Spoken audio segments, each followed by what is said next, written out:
trouxe uma breve apresentação, porque eu gosto mais de fazer coisas sem slide, para que a gente pudesse discutir um pouquinho a importância da avaliação, né? Porque eu recebo muitos casos de supervisão em que vocês estão bem confusos na hora de elaborar o plano de intervenção, né? Mas eu não sei mais o que eu faço, mas eu sei que está falhando determinada habilidade, mas eu não sei por onde eu começo. E geralmente esta frase ela está diretamente associada a uma dificuldade inicial no processo de avaliação, né? Então, tiveram dificuldades em pensar. Tem alguém com o microfone aberto. Deixa eu só ver aqui quem é para eu sinalizar. Não vi Não, ninguém.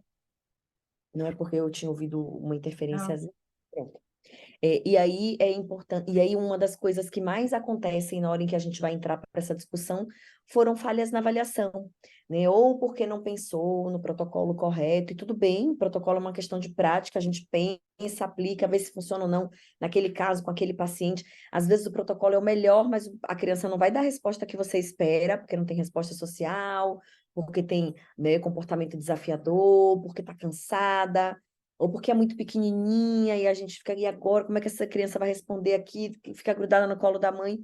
Então, é muito importante que a gente comece, né, o processo na avaliação, na observação, e tudo começa com observação direta. Eu costumo dizer que não tem nenhum protocolo que seja mais importante do que um bom olhar treinado, né? O olhar do fonoaudiólogo treinado para identificar ali pontos chaves a serem avaliados, pontos chaves a serem questionados com a família, a serem encaminhados para poder, né, a gente fazer esses links para diagnóstico diferencial. Cada vez mais discute-se o poder do rastreio visual e das questões de processamento visual nas demandas linguísticas, principalmente de aprendizagem, né? Então, a gente tem aí profissões novas, não que sejam profissões que surgiram agora, mas que entram agora para essa conduta fonoaudiológica como optometrista, né? Para que a gente possa discutir aí como é que funciona esse processo desse rastreio visual. E aí eu trouxe esse gráfico que eu adoro, que ele diz uma coisa muito importante. Eu acho que muitas vezes a gente fala em pensar o que é essa avaliação, né? A avaliação ela é tão importante que ela está, dentro do perfil, na verdade, do processo hierárquico de avaliação que é proposto pelos conselhos, não apenas de fonoaudiologia, mas de todas as profissões de reabilitação. E o que é esse avaliar, né? Avaliar é atribuir um valor.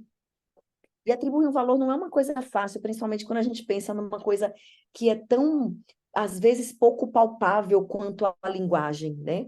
Uma coisa é eu medir número de palavras por frase, processos de fonológicos envolvidos, percentual de consoante correta, isso tudo é palpável, mas e a elaboração do pensamento para ele gerar aquela frase? E por que que ele não está conseguindo contar o que aconteceu na escola? E essa flexão de verbo que não está acontecendo mesmo depois dos 4 anos? Então, essa atribuição de um valor nem sempre é um valor quantitativo. Às vezes é um valor que vai partir de um desempenho, né? Então, eu vou precisar olhar qual foi o desempenho que aquele sujeito que eu estou avaliando teve, e esse olhar vai precisar ser comparado com o modelo ideal, que é o modelo da literatura. O que que a literatura nos diz que um sujeito dessa idade precisa fazer? Ou então, o que que a literatura nos diz que não pode estar ali? Né? Então, este modelo ideal, ele tem que estar muito claro na nossa cabeça, para que a gente possa entender se o desempenho daquela criança foi abaixo do esperado, foi muito próximo do esperado, ou porque não foi acima do esperado, que também pode acontecer. Isso não quer dizer que seja um quadro de superdotação. Então, atribuir esse valor nem sempre é fácil, né? Eu vou precisar olhar com cuidado, e eu costumo dizer que nós não fomos treinados a olhar com cuidado. O que isso quer dizer? Nós temos uma tendência direta de todo profissional da reabilitação, exceto da psicologia, em intervir. Você quer mostrar para o menino como faz a brincadeira. Você quer ajudar ele a abrir a caixa. Você quer ensinar para ele a regra. Né? Então, quando a gente faz isso tudo, a gente atropela o processo de avaliação que começa com o olhar, com a observação direta.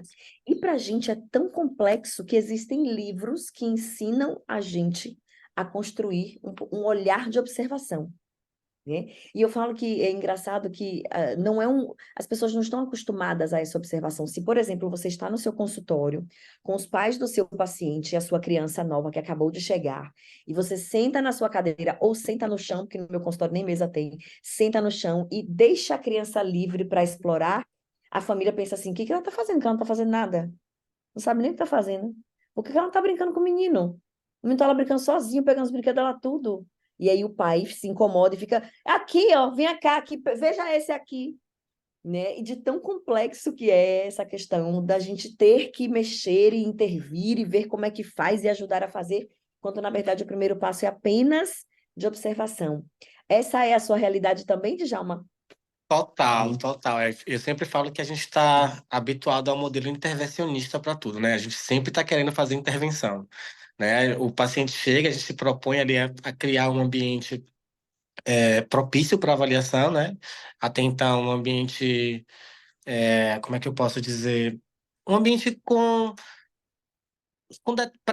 pré-determinações, tá? Não vai ser nem tanto um ambiente tão estruturado, vamos digamos que um ambiente semi-estruturado para avaliação. E a gente vai dando ao paciente esse tempo para ele ir construindo, né? Para ele ir se sentindo à vontade também, porque ele sabe que está sendo avaliado, né? Ele sabe que é um momento que ele está sendo observado. E muitas das vezes ele não vai dar a resposta, como a Ju falou, nem o retorno que a gente esperava que ele desse na avaliação, porque inclusive a gente não deve esperar nada, né? A gente já começa por aí. A gente não tem que começar esperando nada, porque ou a gente diminui a capacidade, ou a gente aumenta a capacidade da criança. Então, a gente tem que estar ali aberto, começar do zero e ver o que vai acontecer.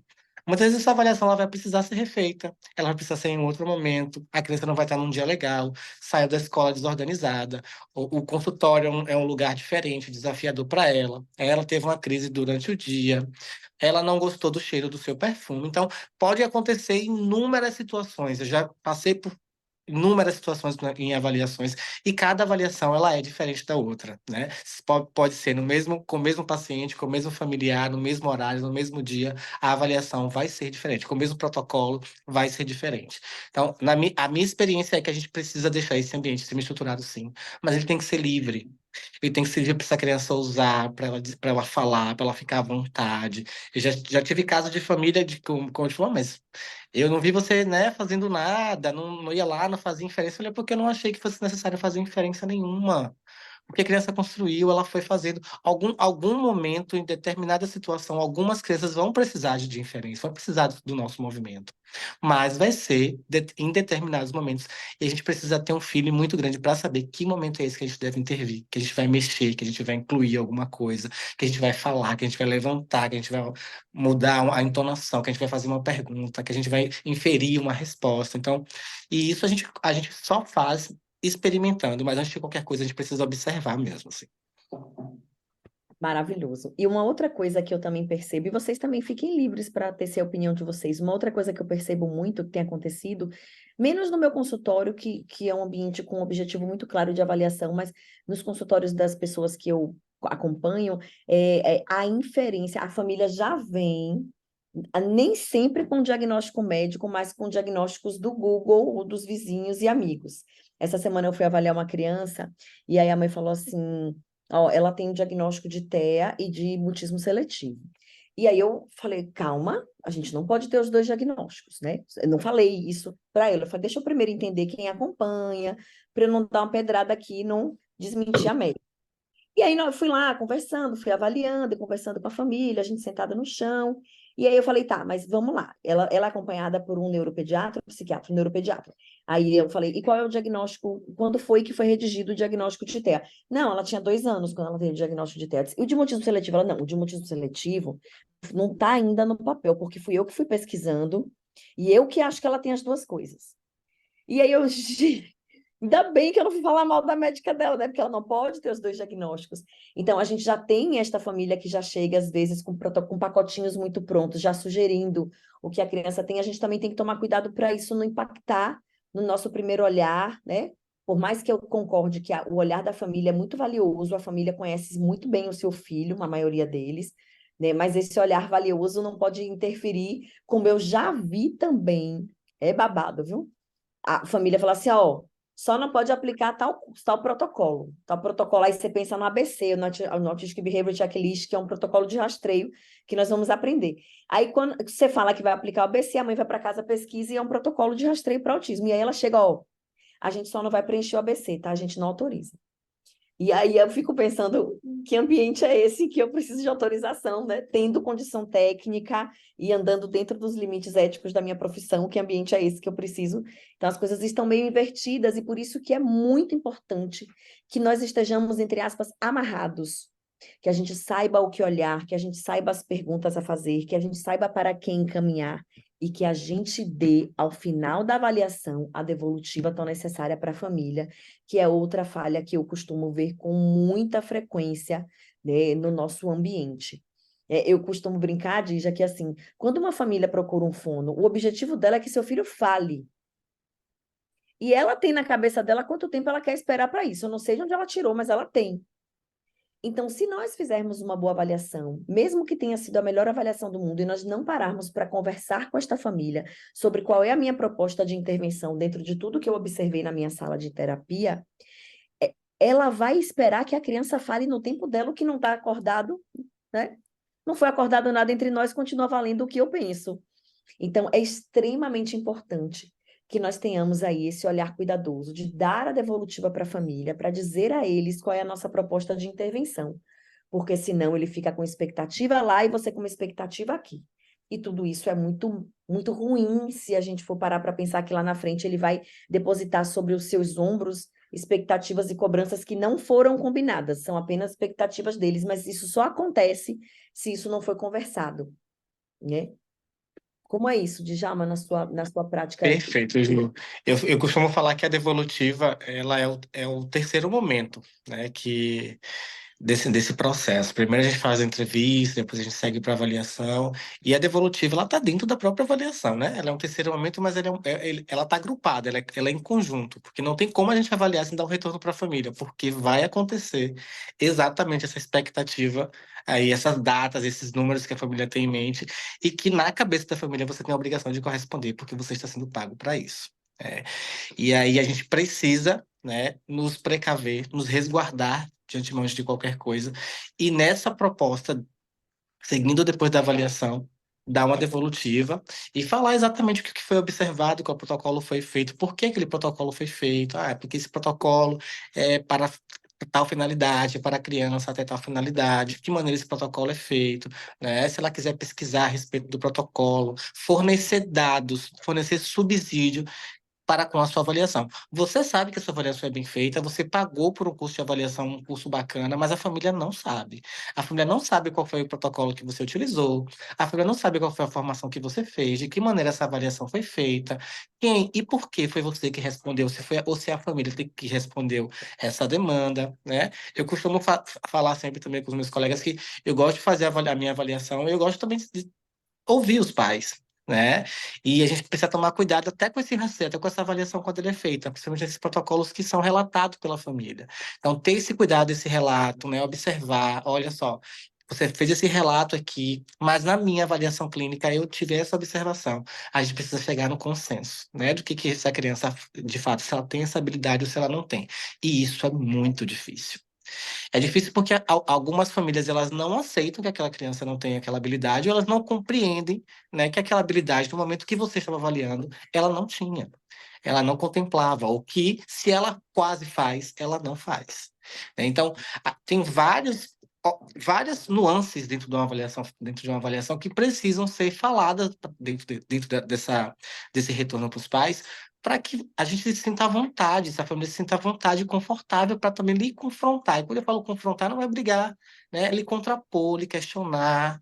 Olha, você vai ouvir muita coisa no Google, você vai ouvir coisa de outros colegas, você vai ouvir coisa na creche, do professor. Qualquer dúvida que você tiver, venha até mim, eu sou o terapeuta responsável pelo seu filho, né? E criar essa aliança com o pai, criar essa confiança com dado, com base científica e com conhecimento é o melhor caminho. Perfeito. Eu pensei numa coisa aqui, Alegra, e eu não vou nem te pedir autorização, eu já vou anunciar, porque minha cabeça é pensante igual a sua. E a gente vai fazer uma aula bônus no final do curso de relatório.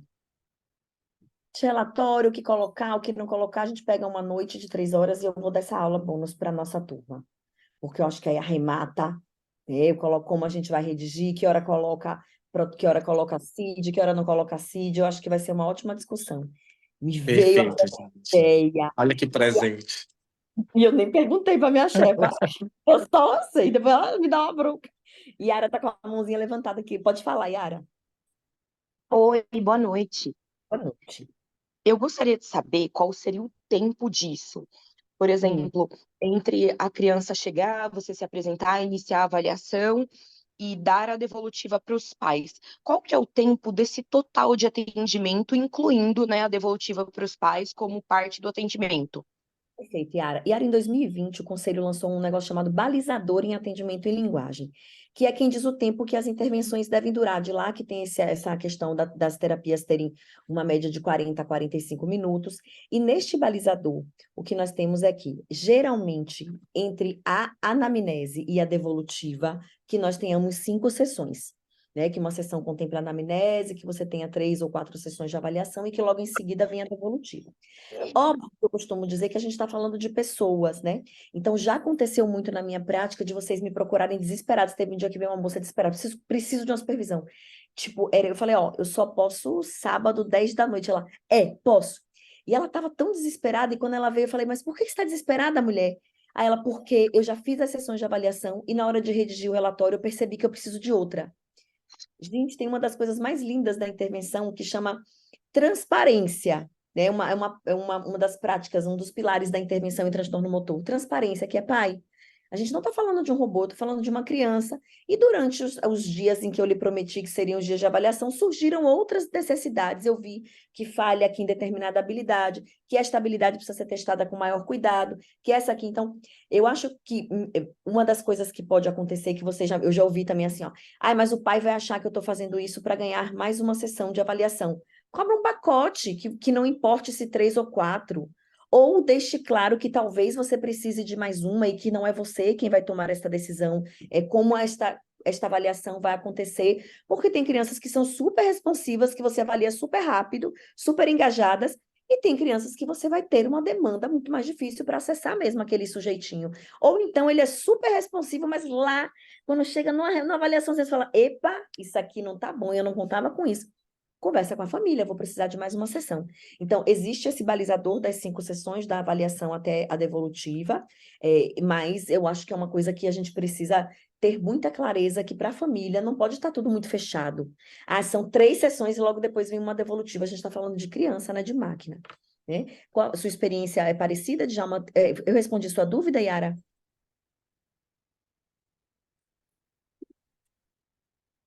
Pode falar, Respondeu Yara. sim. Assim, respondeu. É que eu inicialmente havia entendido que a cada sessão você daria uma devolutiva, entende? Entendo. Essa é a minha prática, por quê? Porque toda avaliação a família fica dentro da sala e participa comigo. Então, eu estou avaliando, estou dando devolutiva, estou avaliando, estou usando tal protocolo, tá aqui, ó. Eu não coloquei no papel ainda, mas aqui teve falha em tais e tais habilidades, a gente vai botar, faça tal coisa em casa. Mas eu também costumo dizer, Yara, que, ó, quando uma coisa são 20 anos de prática clínica, em que eu não faço anamnese eu faço durante a avaliação, sentada no chão com a criança, e eu vou já trazendo orientação para a família, já vou vendo que protocolo, porque os protocolos ficam tão claros, os que eu uso com mais frequência, que eu não estou aplicando ele, mas eu estou aplicando ele. Então, já sei que ele vai pontuar em tal, tal, o raciocínio é um pouco mais rápido. E aí, o tempo inteiro essa família está recebendo as devolutivas enquanto eu avalio. Mas eu digo o seguinte, só vale a pena a gente seguir este caminho se você realmente tiver uma bagagem clínica que não te confunda ao final na hora de sentar e fazer o plano de intervenção. E aí, nesse Perfeito. plano, eu vou botar aqui, eu posso não ter utilizado, sei lá, todos os protocolos que eu pensei que talvez coubessem, mas eu já tenho aqui um plano de intervenção muito bom com dados qual e quant, porque eu consegui aplicar 1 ou 2 protocolos. Então, se você tiver ou entrando na área da linguagem agora, ou acabou de sair da universidade, ou está pegando quadros mais graves agora, e não se sente segura, siga o balizador do conselho. Primeiro dia de anamnese, faça 3 sessões de avaliação com sua família, depois você vê se precisa de mais 1 ou 2, e constrói o seu relatório com seu raciocínio clínico bem elaborado no plano, e aí você dá sua devolutiva. Então, assim, eu acho que isso, a gente tem balizadores para isso, para organizar a prática, mas o estar ali com a mão na massa o tempo inteiro faz a gente tomar algumas medidas diferentes, né? Então, eu, por exemplo, eu não faço anamnese, isso é uma coisa que é minha.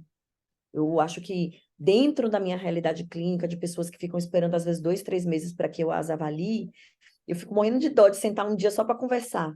Então, eu já faço isso dentro do processo de avaliação e eu consigo, não é uma coisa que vai me atrapalhar o raciocínio clínico. Então, que a gente adapte também os balizadores dentro de todo esse contexto ético para a nossa realidade e para o que nos faz felizes e o que a gente gosta de fazer.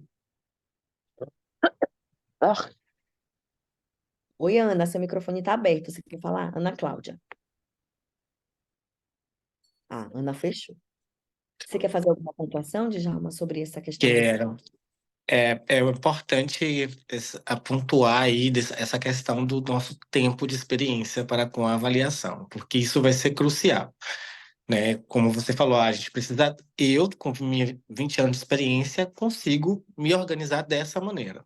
Tem gente que tem 10, 15 anos de experiência e não vai conseguir da mesma maneira que a Juliana Rocha, por exemplo. E tudo bem, não tem problema nenhum, né? Vamos usar os balizadores do Conselho de Fonoaudiologia. O que que eu sugiro, né? Conforme vocês vão ganhando experiência, conforme vocês vão fazendo a avaliação, vocês experimentam o que é mais confortável para vocês. E para a família. A Ju falou que não consegue ali fazer um dia só de entrevista. Eu, geralmente, quando faço a entrevista, eu sempre traz a criança para cá, né? Vamos ver junto, tal. E a entrevista, geralmente, né? Minha anamnese, geralmente, ela tem um script, porque eu preciso de um script. Eu, Djalma, preciso de um script. Ah, Djalma, você segue esse script, né? Arrisca? Não, não. Porque eu peço para a família falar. Vai contando. E não necessariamente ela vai contar ali inicialmente qual o nome dela, né, qual foi o APGA da criança, se teve internações anteriores. Ela não vai relatar o meu script. Ela vai relatar a fala dela. E dentro da fala dela, eu vou me organizando com o meu script.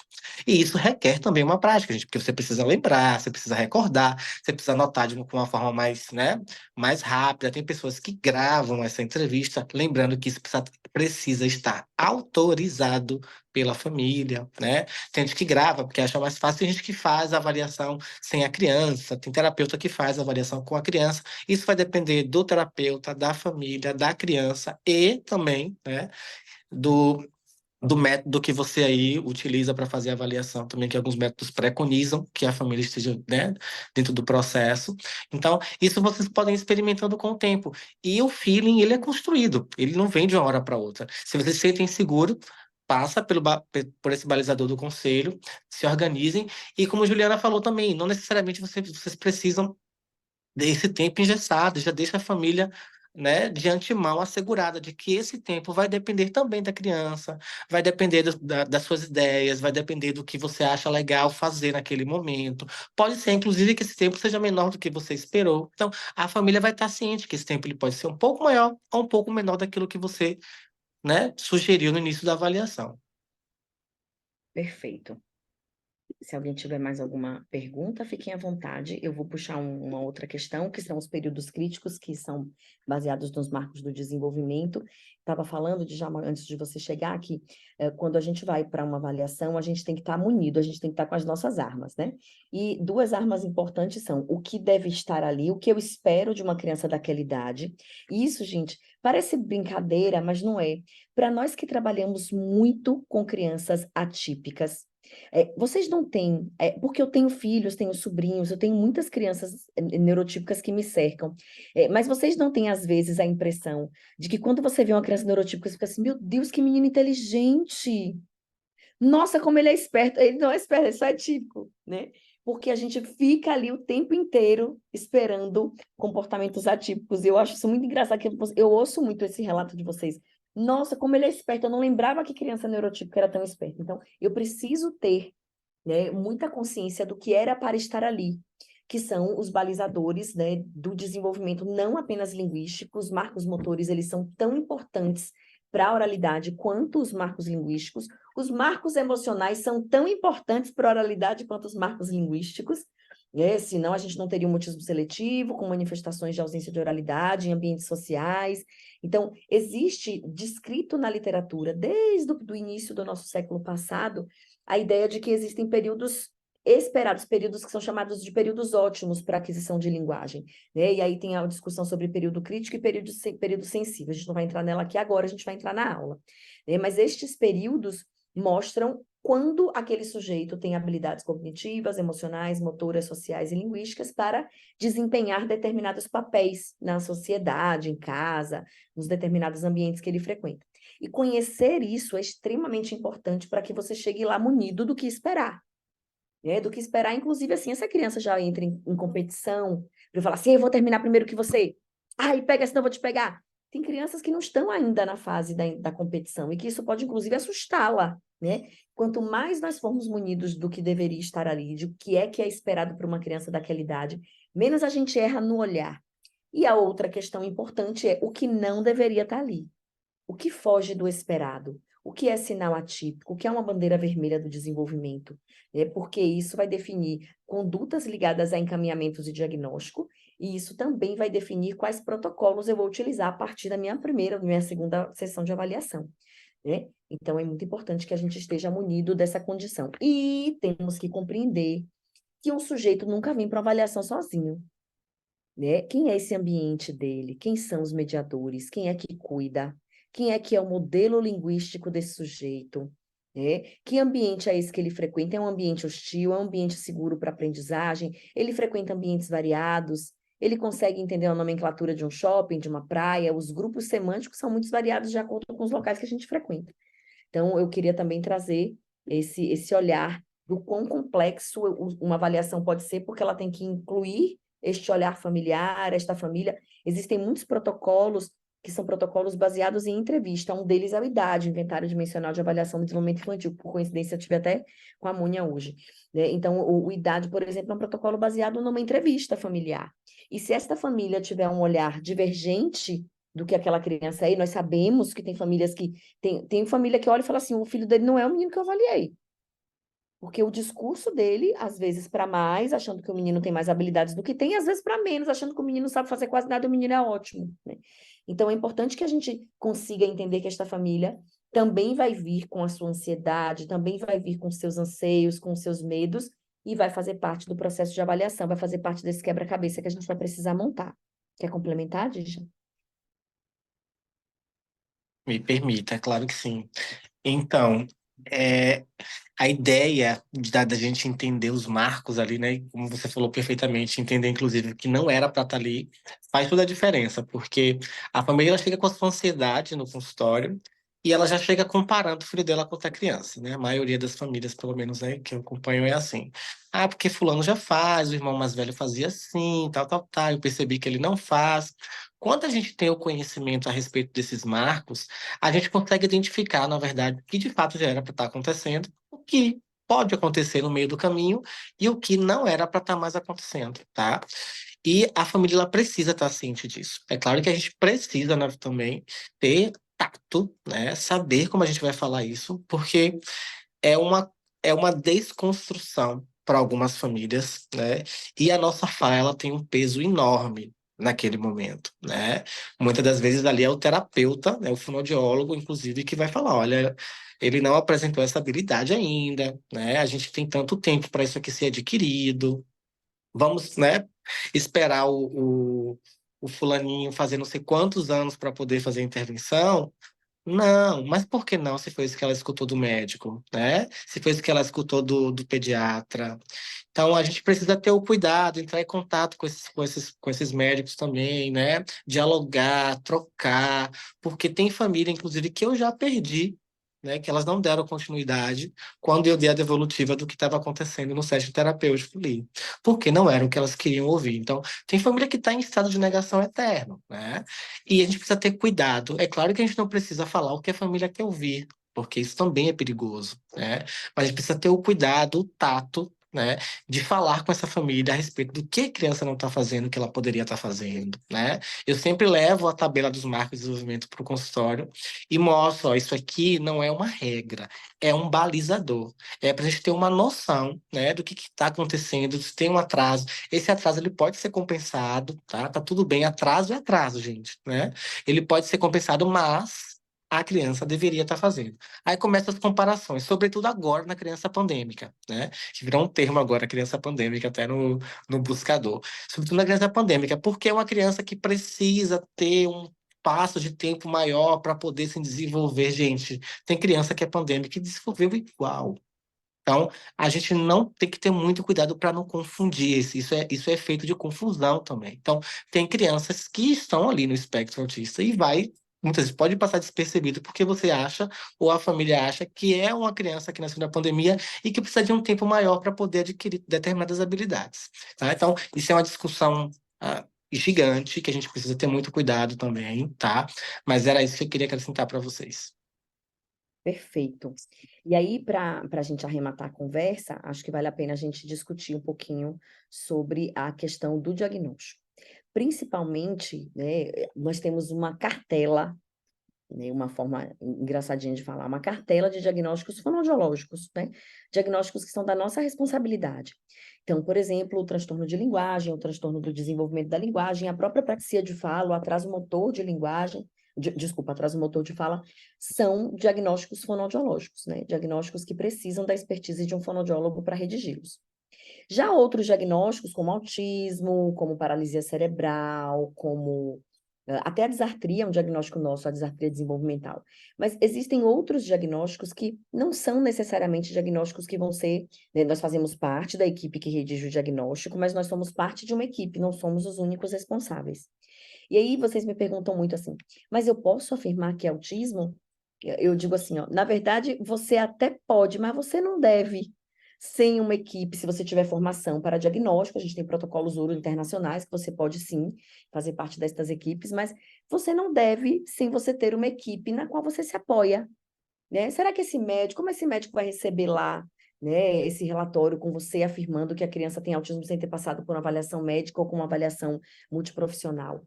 Então, eu costumo dizer assim, nós temos tantas responsabilidades com os nossos diagnósticos e nem sempre damos conta delas. Vamos parar de nos preocupar com o diagnóstico de outros profissionais.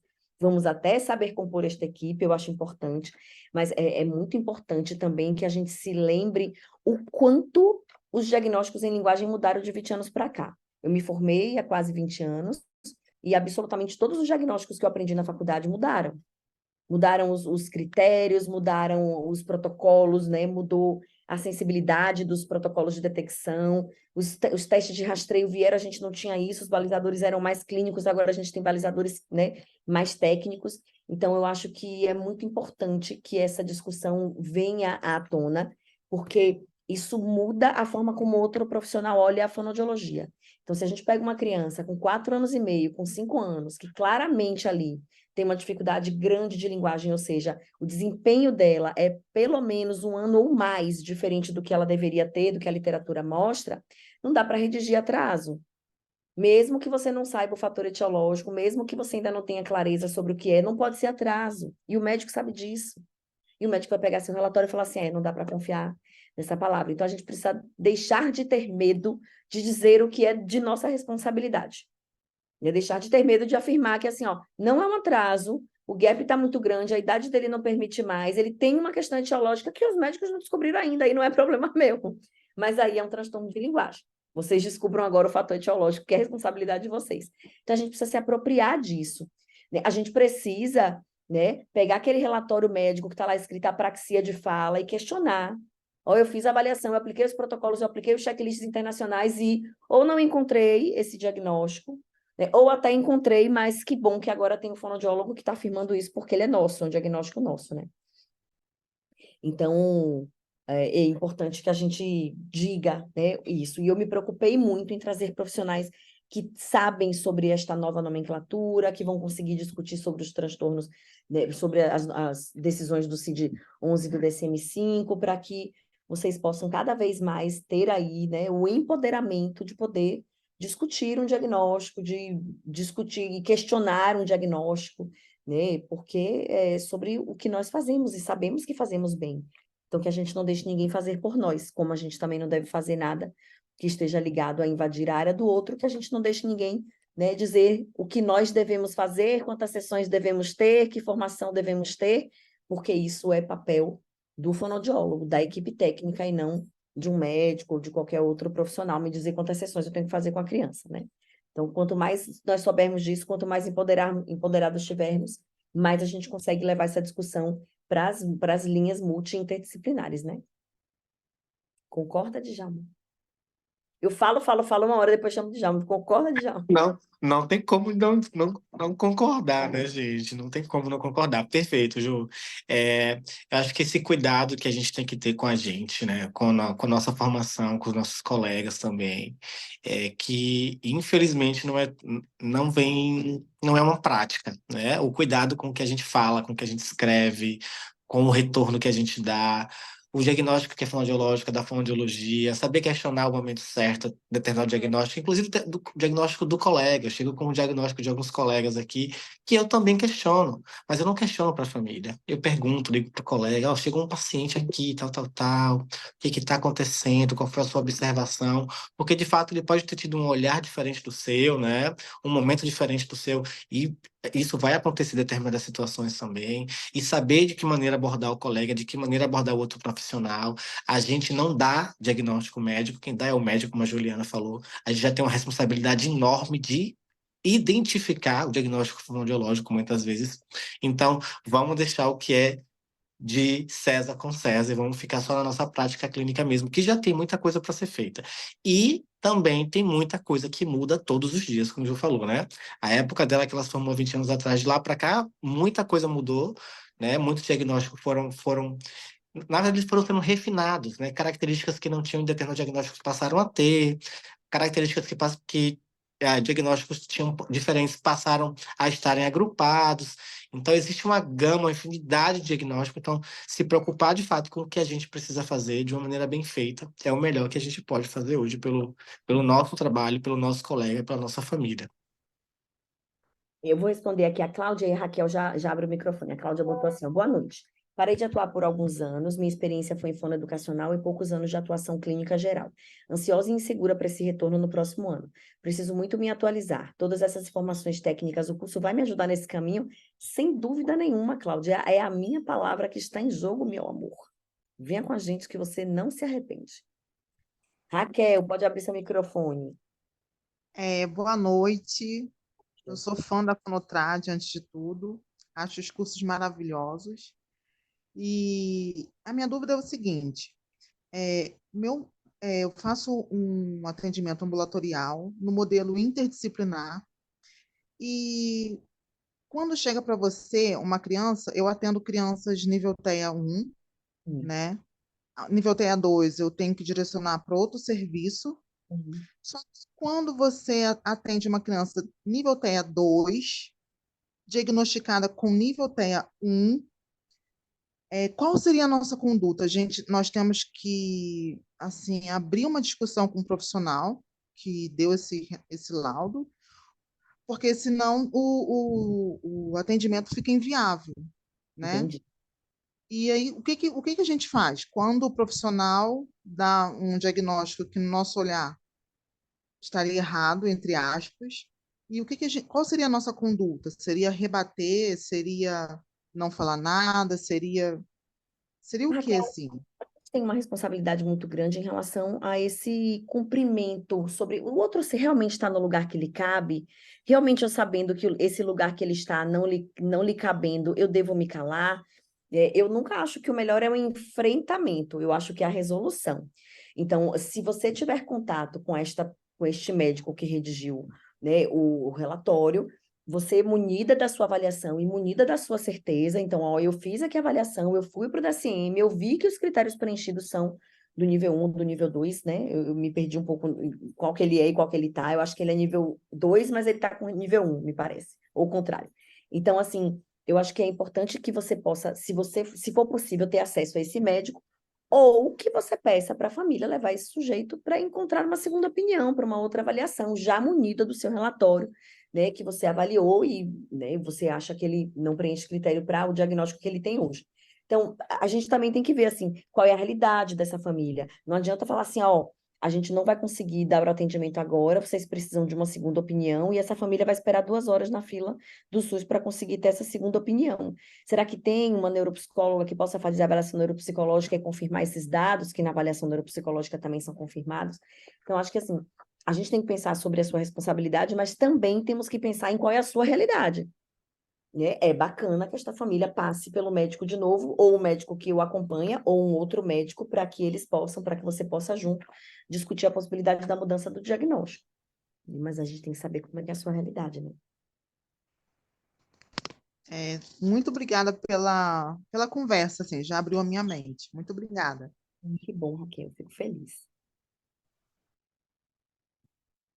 Então, esse foi um processo introdutório para vocês entenderem o quanto vamos discutir assuntos importantes, interessantíssimos e super aplicados à prática clínica, porque, né, quem aqui me acompanha, me conhece, sabe que a gente não fica enchendo linguiça, não fica falando de pressupostos teóricos que estavam lá nos livros dos anos 80, porque o que a gente precisa é melhorar a nossa prática clínica, e ajudar quem está lá na ponta, né, quem está atendendo lá no posto de saúde, quem está atendendo lá no SER3, lá nos centros de referência, né, e que não vai, né, ter a condição de fazer uma formação internacional, né. Então, foi uma busca também, uma proposta que a Alegra fez da gente fazer um curso extremamente acessível. Vocês vão ver que os 2 primeiros módulos vocês têm 2 dias de aula, né, mas nos outros módulos, que são módulos voltados para a aplicação prática, vocês vão ter 3 dias de aula seguidos, para que a gente possa realmente tentar o máximo de profundidade possível para ajudar vocês na prática clínica de vocês.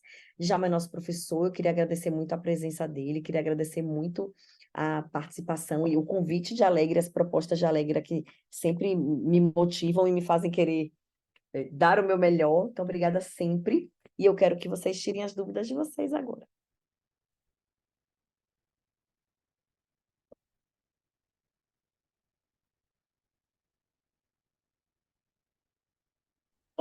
Ju, deixa eu te perguntar uma coisa. Tudo bem? Boa noite. A Luísa, né? Como que você consegue, ao mesmo tempo, avaliar e fazer anamnese? Porque, assim, essa é a minha preocupação de ficar, assim, um tempo, sabe, com os pais, primeira consulta, para depois vir a criança, eu fico preocupada também na questão de você estar tomando um tempo também dos pais, porque os pais chegam com aquela ansiedade de querer ver a gente atendê-los, ver a nossa desempenho, né? Então, assim, achei muito interessante e achei outra coisa também interessante, que na sua sala não tem mesa, né? Aquela formal, né? Achei muito interessante, gostei da sua... Tatame sem fim, um sofá enorme. Muito interessante. Mas eu quero saber como é que você consegue. Me dá uma dica aí, que eu quero aprender isso aí, sabe? O que me fez ter a condição de fazer isso foram os livros de aprender a fazer observação clínica. Então, tem 3 livros que eu indico. Um livro do Jairo, eu posso passar para a Alegra, a foto ela pode colocar no grupo. Um livro do Jairo, que é Medição do Comportamento Observacional, né? Como você avaliar ou observar um comportamento. Tem um livro da Maria e da Marilda, que chama Observação, né? Como fazer observação. Eu não lembro os nomes, mas tem... eu mando as fotos para vocês já já. E a gente tem um livro de Warren Benson, que é como você fazer esta avaliação, porque eu não lembro, não, é tudo misturado.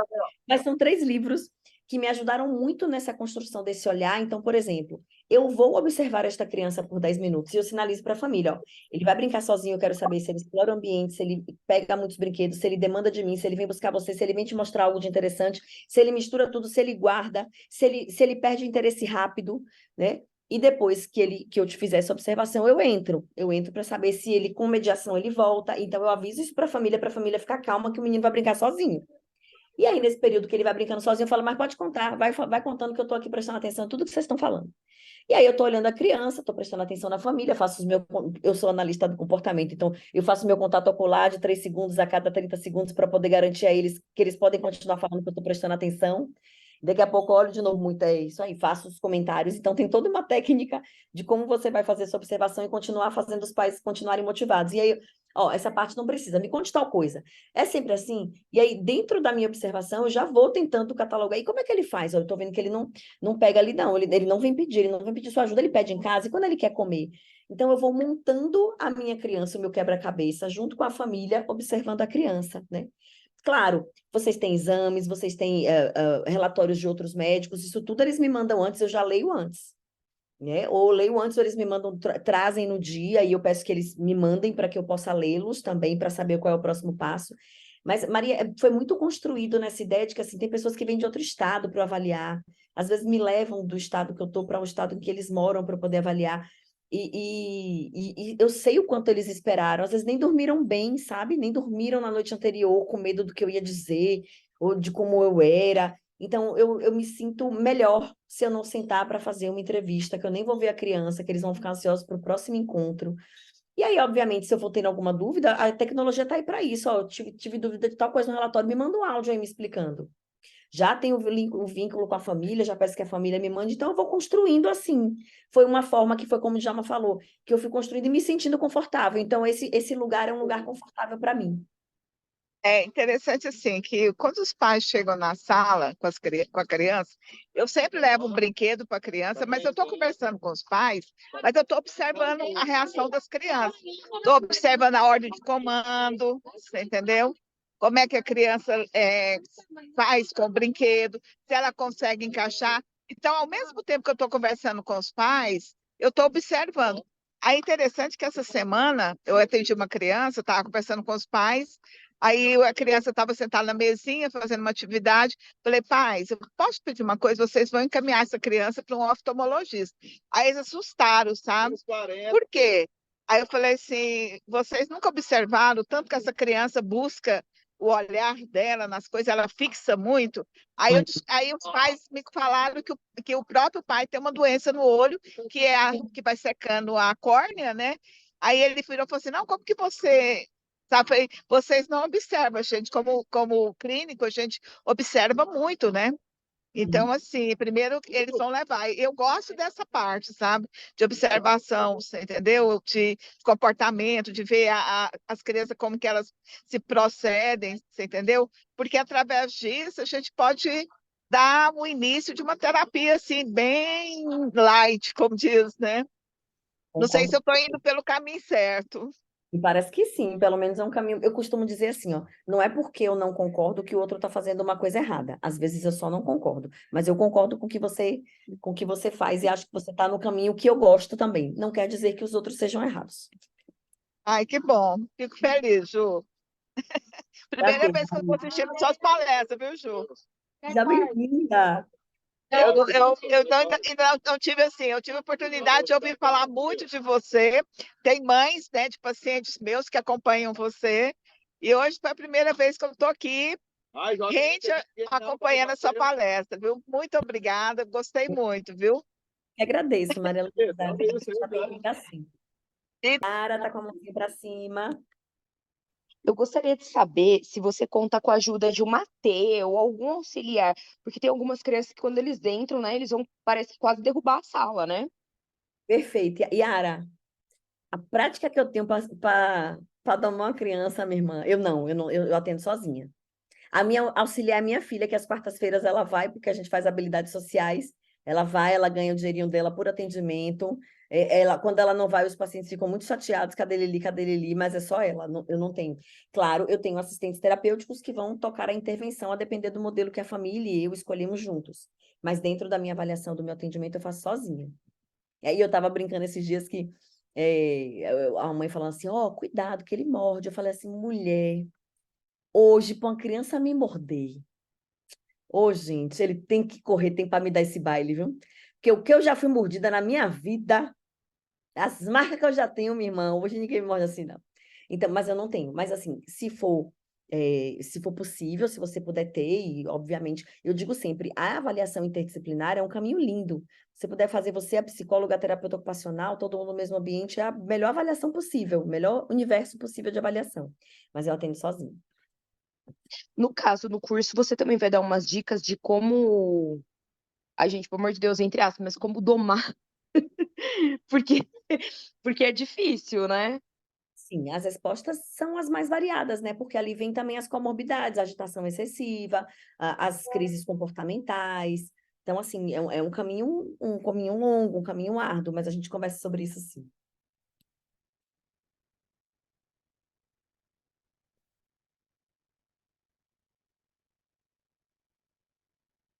Mas dúvidas, meninas?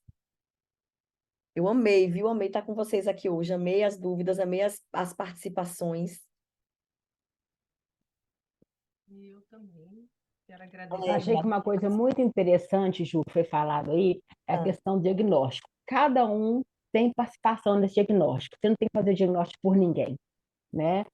Que é o que a gente vê muito acontecendo, de profissionais da área médica fazendo, né? Determinando o diagnóstico, determinando o que vai ser feito em cada tratamento, e as coisas não funcionam muito desse jeito, né? é Da verdade. César, que é de César, como foi falado aí, né? Exatamente. Eu digo assim, que a interdisciplinaridade, né, ela vem chegando, né, de uma forma muito forte nos modelos de intervenção. Então, por exemplo, se você é terapeuta Denver, você é terapeuta Denver, você vai passar propostas para a linguagem, para as questões sensoriais, as questões sociais, as habilidades de vida diária, porque você tem a formação para ser terapeuta Denver. Assim como ser terapeuta full time, assim como ser analista do comportamento, como ser terapeuta ABA, assim como ser um terapeuta Jasper. Então, os modelos, eles vêm trazendo um perfil interdisciplinar muito grande. E por conta disso, obviamente, nós vamos esbarrar em limites que precisam ser discutidos para a gente poder estabelecer os novos passos. Como é que vai ser essa nova amarração? Né? Era tudo muito bem estabelecido. Agora que eu tenho que saber sobre o que você faz e tenho que incluir no meu plano de intervenção, como é que vai ser? Eu não posso fazer o que você faz. Você tem uma formação para isso. Então, essa discussão sobre a interdisciplinaridade, ela é muito necessária e muito rica para a gente reestabelecer os limites que não podem se perder, mas ao mesmo tempo não são os mesmos limites de 10 anos atrás. Não são. Que a gente não sabia nada sobre desenvolvimento motor achando que estava longe da linguagem e hoje ele está cada dia mais perto. Uma coisa depende, da outra. Ju, posso Ou, fazer mais uma pergunta? oh, O que você me fala da comunicação alternativa? comunicação alternativa é prática baseada em evidência na intervenção do autismo e na intervenção dos transtornos de oralidade e comunicação. Eu faço parte do grupo de trabalho do Conselho de Fonoaudiologia de Comunicação Alternativa. Eu sou uma apaixonada pela comunicação alternativa, porque eu acho que comunicação empodera, comunicação salva, comunicação liberta, comunicação acalma. E nós não vamos ter como garantir a todas as pessoas no mundo o direito à oralidade. Infelizmente, não sou eu que escolho. Se eu pudesse, todo mundo estar falando igual as matraquinhas. Mas não sou eu que escolho. Né? Existem outras demandas. Então, eu não posso garantir que ela vai ser oralizada, mas eu posso garantir que ela vai se comunicar. Isso aí é meu dever enquanto fonoaudiólogo. Então, eu sou um entusiasta da comunicação alternativa, uma completa apaixonada. Pois é, porque eu estou com os casos de crianças que elas não falam, sabe? Não falam, mas elas têm uma comunicação assim que você precisa ver. Elas sabem tudo, elas fazem os gestos, tudo que você fala, elas entendem, mas elas não oralizam, entendeu? Não oralizam. E eu tenho essa preocupação, porque os pais estão preocupados com isso, né? Mas a criança está desenvolvendo, ela está entendendo tudo, ela está se comunicando, você entendeu? Mas os Sim, pais querem que a criança fale. Isso, pois é. nossa, Eu compreendo aí a gente fica sem saber. Eu compreendo profundamente o desejo destes pais por ser mãe e por saber que todo mundo quer ouvir uma mãe na vida, né? Eu compreendo mais profundo do meu coração. E também compreendo que eles são cheios de medos e de mitos, né? Não dá para a gente hoje pensar, a comunicação alternativa atrapalha a oralidade porque o menino vai ficar preguiçoso. A ciência mostra outra coisa, isso é um mito, né? Então, nós precisamos, o que mais me incomoda, Maria Luísa, é que geralmente a indicação para a comunicação alternativa não vem do fonoaudiólogo. O fonoaudiólogo fica buscando oralidade de uma maneira incessante. Eu acho que ele não está errado, eu não vou desistir da oralidade de uma criança. Eu já tive pacientes que falaram com 17 anos, já tive paciente que começou a falar com 11. Eu não vou desistir da oralidade, mas eu não posso privar ele da comunicação. Enquanto a boquinha dele aprende a falar 3, 4, 5 fonemas, 5 sílabas em um ano, o cérebro dele está falando milhares de palavras, está ecoando milhares de palavras que o mundo precisa ouvir. Então, eu acredito muito no poder da comunicação. A oralidade a gente vai investir, a gente vai tentar, mas ela tem que vir associada a um modelo que aumente a possibilidade comunicativa de todo sujeito com privação de oralidade. É nisso que eu Não, acredito. E é nisso que eu mas é tento igual, famílias. igual eu estou te falando, oralidade, a gente está, né? A gente vai trabalhando dentro dessa questão da comunicação, né? Dentro da comunicação alternativa, porque a criança, a gente dá pista, ela aprende, igual, por exemplo, essa criança já aprendeu o B, né? Bala, ela aprendeu, eu coloco a mão, falo com ela, sabe? Dentro das coisas que ela gosta, e ela já começou a falar o B, mas Mas o Muito cérebro assim. dela está pensando 50 palavras com a letra P que ela podia estar mostrando no tablet dela. Ou na baixa É. tecnologia. Aí eu mostro para ela várias figuras, falo os nomes, mando ela encaixar, você entendeu? Aí ela fala o bar, só bar, bar, bar, você entendeu? Mas para mim já é uma vitória. Para mim, como fono, é uma vitória que ela está produzindo. Ela é uma vitória, mas essa vitória pode ser maior ainda se ela conseguir expressar uma frase inteira do que ela está pensando, se ela conseguir fazer um comentário. Mas, enfim, é um É, processo, é um caminho, né? A gente tem esse caminhar de convencer as famílias, né? De fazer com que eles entendam que a comunicação alternativa é uma ponte para a oralidade, nunca o contrário, sempre uma ponte. Inclusive, os pois artigos, é. se ela puder falar com um ano de comunicação alternativa, ela vai falar. Te amo, filho. Pois é. Mas eu fico assim, a gente que fica preocupada, né? Fica muito preocupada, mas tá bom. É por aí, a gente vai aprendendo. A gente vai discutindo, conversando, né? Vai trocando informações, orientações e vai construindo aí, né? Uma prática mais segura. Djalma, você quer falar as suas últimas palavras? Da noite, né? Da noite, por favor. Eu quero Marros. agradecer pela troca do pessoal. Nossa, pessoa interessado, pessoa questiona, traz experiência. Obrigado, Alegra, pelo convite, né, por montar um curso tão bacana, com tantas informações ricas, e com a Juliana dentro dessa formação, então, o que abrilhanta mais ainda, né, as nossas aulas. Eu espero que a gente tenha um percurso bacana, que a gente consiga, né, fazer com que essas pessoas aprendam o que tem que ser aprendido, né? Que esse investimento, na verdade, que é investimento de vida, investimento de dinheiro, para vocês sejam a melhor coisa que aconteçam agora para vocês atenderem essas crianças, porque a gente precisa de conhecimento bom, de conhecimento de qualidade, como a gente falou. Aqui, as palavras bonitas do livro ficam lá nos livros, né? Ficam nos relatórios, mas a nossa prática clínica ela precisa ser melhorada sempre, né? Se atualizar nunca vai ser demodê. Então, obrigado pela oportunidade, espero que vocês gostem do conteúdo, vou preparar a melhor aula que eu puder para a gente poder trocar experiência também, né? Porque aqui a gente troca experiência, né? Não tem quem detém o conhecimento, a gente sempre tem alguém sempre para agregar com a gente também. Então, muito obrigado a todo mundo aí que esteve presente até agora aqui na nossa aula. Obrigado novamente a Ju, obrigado Alegra. E é isso. Muito obrigado para todo mundo e que vamos juntos. Vamos sim. A Raquel tá com a mãozinha levantada. Diga, Raquelzinha. Obrigada, Djalma, sempre por aceitar as minhas propostas. Ju, a Oh, última pergunta, né, que foi feita sobre a comunicação alternativa, oralidade, assim, quando nós profissionais devemos enxergar o nosso limite? Porque assim, eu tenho um número de sessões determinadas para atendimento de cada criança. Então, assim, dentro daquele número de sessões, exemplo, 20, eu tenho que ter desenvolvido alguma oralidade.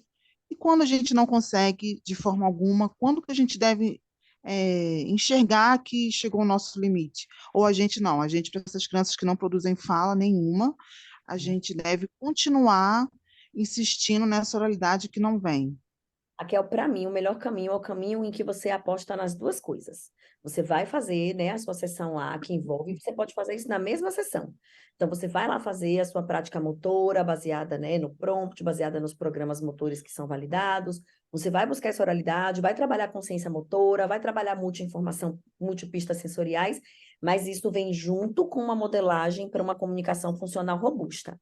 Então, eu faço as duas coisas ao mesmo tempo. As sessões, elas são divididas. Eu tenho treino motor e, no mesmo dia, eu vou trabalhar modelagem de comunicação alternativa. Vou tornar ele um sujeito mais comunicativo.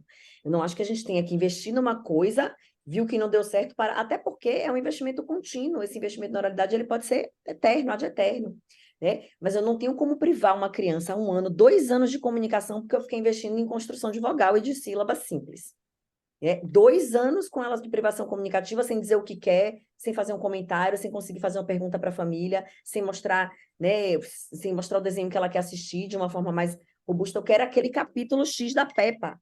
Não só apontar a Peppa lá e botar o que ocorrer e a criança ficar chorando porque você não entendeu qual é o capítulo dela. Então, A comunicação, né, a privação da comunicação aumenta comportamentos disruptivos, aumenta transtornos de ansiedade, aumenta comportamentos, né, desta criança ter evitamento social, porque se ninguém me entende, não tem por que eu estar lá.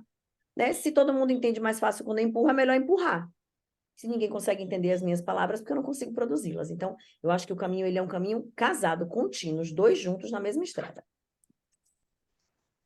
Tá ótimo, muito obrigada, gente. Eu tô apaixonada. Que bom, Raquel, fico feliz. Bom, acho que a gente já concluiu. Muito obrigada, Djalma. Foi um prazer ter você aqui. Tenho certeza que a gente está iniciando um relacionamento bem duradouro, que a gente vai ter por um bom tempo. A Ju já é da casa, então, com certeza, eu sei que você estará conosco das próximas vezes. Eu agradeço muito a participação de vocês. Juliana, como sempre, muito obrigada pela sua disponibilidade de trazer essas informações, de estar aqui conosco e de formatar o curso de acordo com quer dizer, eu mesmo, né, busquei, tentei, mas claro que a sua tem a sua identidade, a sua assinatura, e é por isso que a gente confia tanto e tem certeza de que vai dar super certo.